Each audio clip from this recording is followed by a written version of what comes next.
기본적으로는 부정선거에 대해서는 증거가 발견된 게 없지 않습니까? 그래서 당의 입장은 부정선거가 있다는 부분에 있어서는 동의를 그렇게 하지 않는다. 설 연휴 동안 계획 혹시 있으신가요?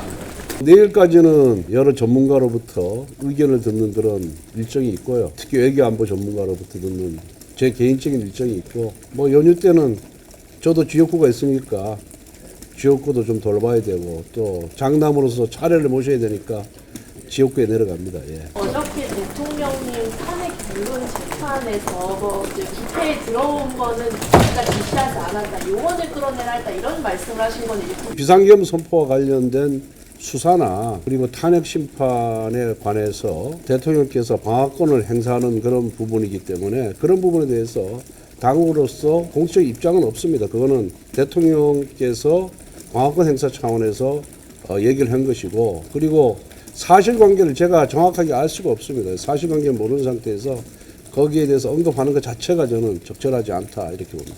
당내에서도 부정선거 얘기가 계속 나오고 일각에서 나오고 있는데요. 이 부분에 대해서는 당은 정확히 어떤 입장이신지?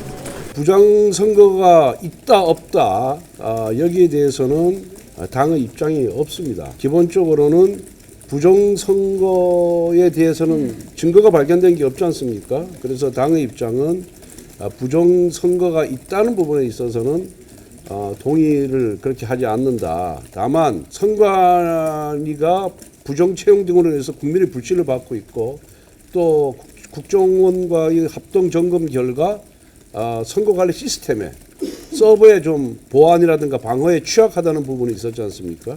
그래서 그런 부분, 이런 선거 시스템 전반에 대해서는 한번 살펴볼 필요가 있는 것이 아닌가 하는 그런 생각을 갖고 있습니다. 어제 당 상임고문단을 만나셨을 때 만약에 조기 대선을 좀 당에서 대비해야 된다, 이런 말씀 주신 걸로 알고 있는데, 어제 상임고문단들의 의견 자체가 굉장히 넓었지 않습니까? 대통령을 지켜야 된다는 의견부터 만에 하나 조기 대선이 있을 경우 여기에 대비도 철저히 해야 된다, 이렇게 말씀을 하셨는데, 저희들은 늘 똑같습니다. 늘 상시적인 차원에서 정책을 개발하고, 그 다음에 국민들의 정책이라는 것이 타이밍이 중요하기 때문에 그때의 그런 경제 상황이라든가 또 대한민국에 처해 있는 그런 상황, 국내 상황을 고려해서 정책을 발굴하고 개발하는 것은 정책 정당을 지향하는 우리 당의 입장에서는 늘 하는 일이고, 이번에 좀 더 그것을 박차를 가기 위해서 경제 전문가인 우리 윤희숙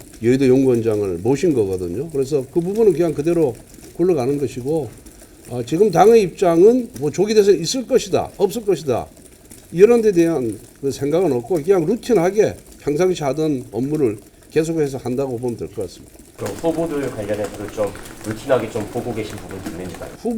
어느 후보가 후보들과 관련돼서 보고 있는 부분은 전혀 없습니다. 그거는 언론에서 여론조사를 통해서 자꾸만 이렇게 띄울 뿐이지, 우리가 당에서 어떤 후보가 좋다 나쁘다 이런 거는 아무것도 확정된 게 없는데 당의 공식 입장으로 나갈 수가 없는 거죠. 예.